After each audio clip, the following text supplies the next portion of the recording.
Are you constantly overthinking and wondering if you're making the right decisions? I wanted to talk about this today because you guys can see from my previous posts, I'm really on the trust yourself. This is what I want to bring to you guys is a little insight and a little glimpse of where my head be at and the tools and efforts I use to grow, to thrive, to stay out of survival mode, and to live my best life. And I thought it was important to share on trusting yourself because it's such a deep topic. And when it comes to overthinking and the exhaustion that we encounter because we're trying to get things right, we're scared to make the wrong decision. We have, in our perception, have made the wrong decisions before and such was the outcome. Now we got to ask this person and that person and wonder and all of this stuff if we're doing the right thing. And it just gets chaotic because we're afraid and we're in the space of trying to protect ourselves. But what I want to share with you today is that you can trust yourself. I want us to, my desire is that we learn to collectively trust ourselves. When you get in a sticky situation or you make a decision about something and in your perception the outcome doesn't turn out well, this is what in your opinion, this is what I would say to that. Sometimes when we end up in these sticky places or we act out or we flash on people or crazy things happen or we get our heart broken or we lose something or whatever, my desire is for us to understand the power that we really hold. It's not that you can't trust yourself. It's not that you have to overthink and that you're not good enough to make wise decisions.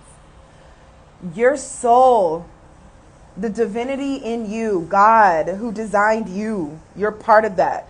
He gave you power. You have power. God is in you, and your power, your soul knows what you need in order to continue to move you in the direction of your desires. The only reason some of this stuff is coming up and it looks ugly is because it's a reflection of the weaker, uglier, more unsanitary part that lies within us. And that may have been bred from negative situations, bad advice,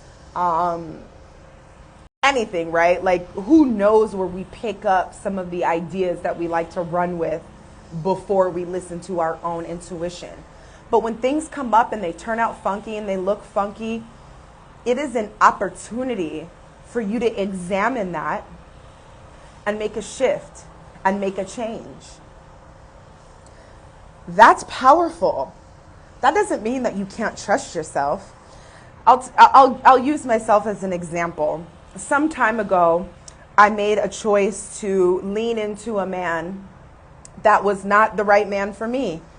And I allowed myself to believe, let's see, how do I explain this?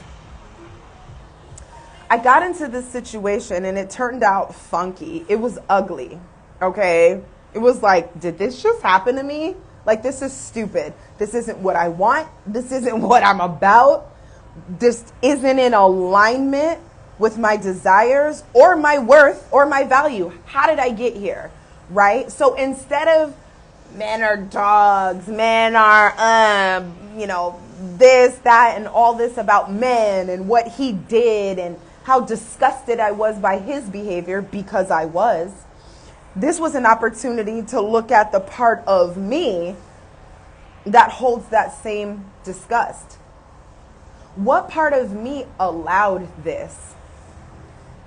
I thought I was good. I thought it was did I? I thought it was making a right decision. I thought I was evolved to this space and I sent out a desire. I prayed, I got it, and I was like, this is what I want. And what did the universe give me back? All of the reasons within me that are keeping me from, yes, what I deserve, yes, what I'm worthy of, all of this.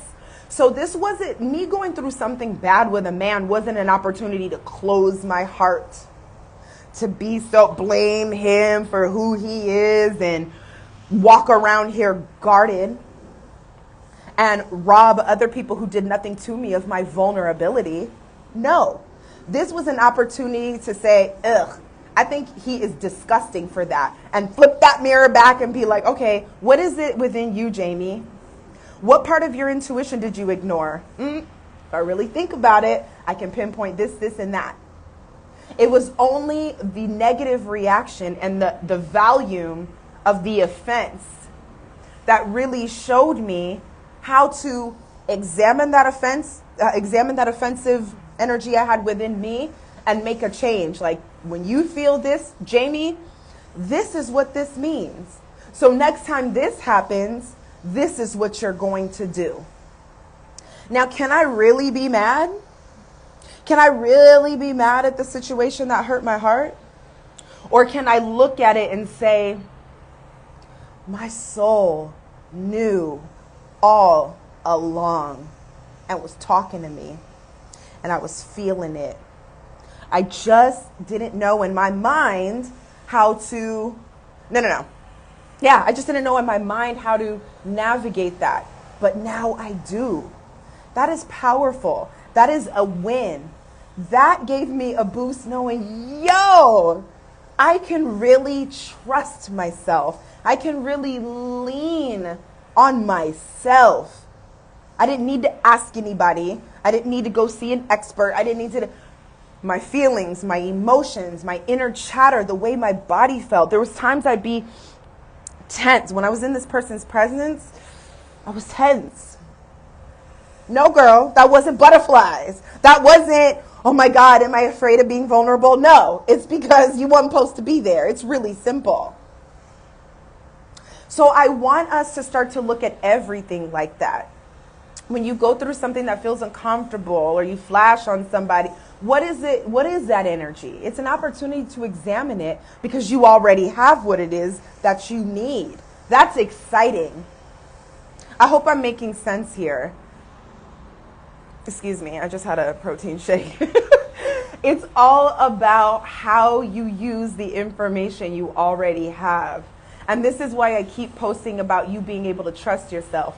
I really think that a lot of the chatter we hear on the internet and within ourselves about women being independent and we don't need men and all this and this, I think it's a knee-jerk reaction to feeling like we have to walk around here guarded.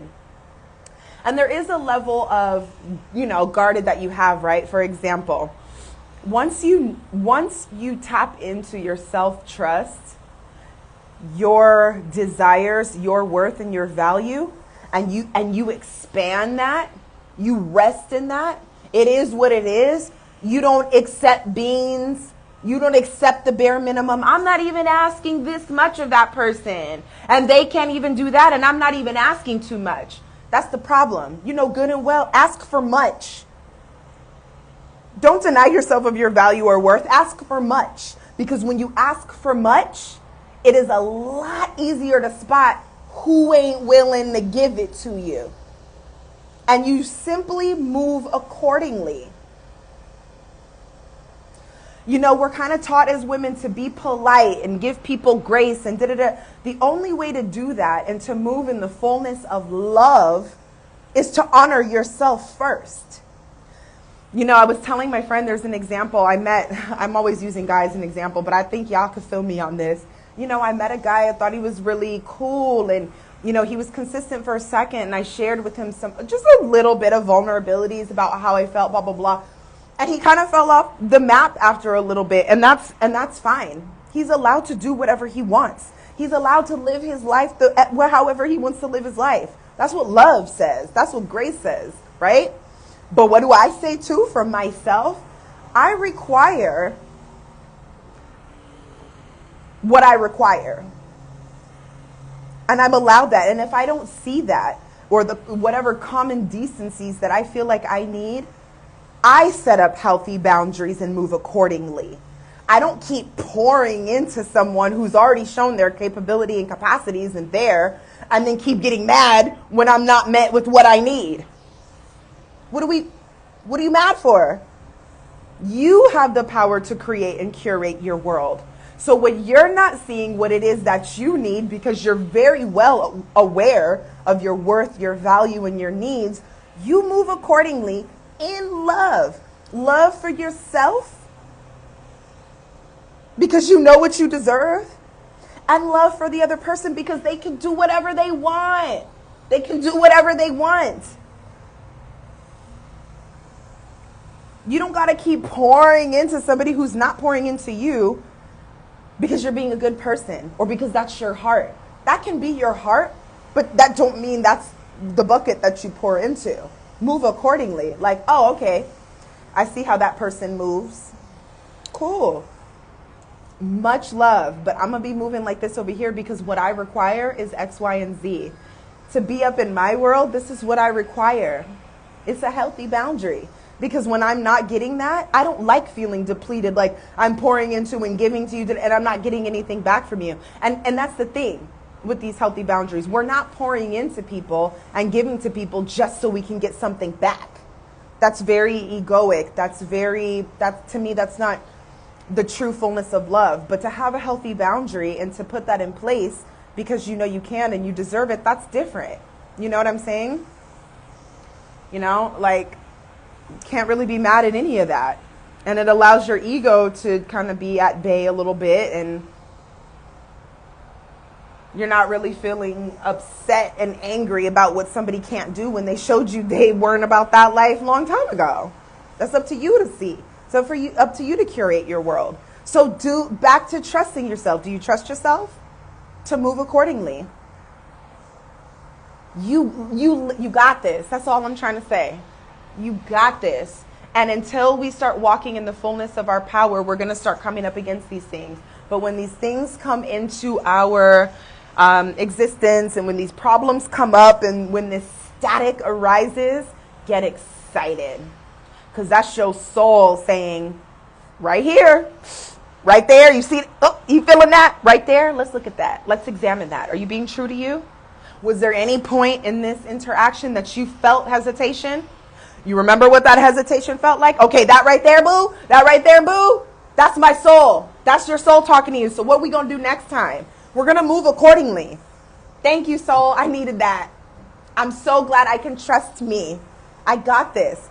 Therefore, you don't need to walk around guarded. I don't need to walk around not being my big heart, not giving, not loving, not giving vulnerabilities. I can do that when I trust myself. And you deserve that. And your soul knows that too. So I hope you enjoyed this message. If you like my content, please like the post. Please share with a friend. Comment, subscribe to my page, Loving Life Deep. You know, I am starting my one-on-one coaching, and really my main goal with that is group coaching, because I know what I can bring to the collective of women who want to grow. I know you're feeling it. Survival mode is over. And I've brought myself out of survival mode. I've brought myself so far, and I'm not going to hoard the lessons that I've learned. I'm going to share. And I have the tools and the programs and the modalities to expand your awareness of self, your passion for life, and get you into a space where you're literally thriving. It's wild. It is amazing. It is good. You deserve it. I'm over here living my best life. And I am going to, anybody who is struggling to do so and finding themselves hitting the same wall and staying in this perpetual state of survival mode where you're guarded and tight and you never have enough and things keep happening to we getting out of that. So rock with me on that. All right. Love y'all. Have a happy Thursday. And yeah. Bye.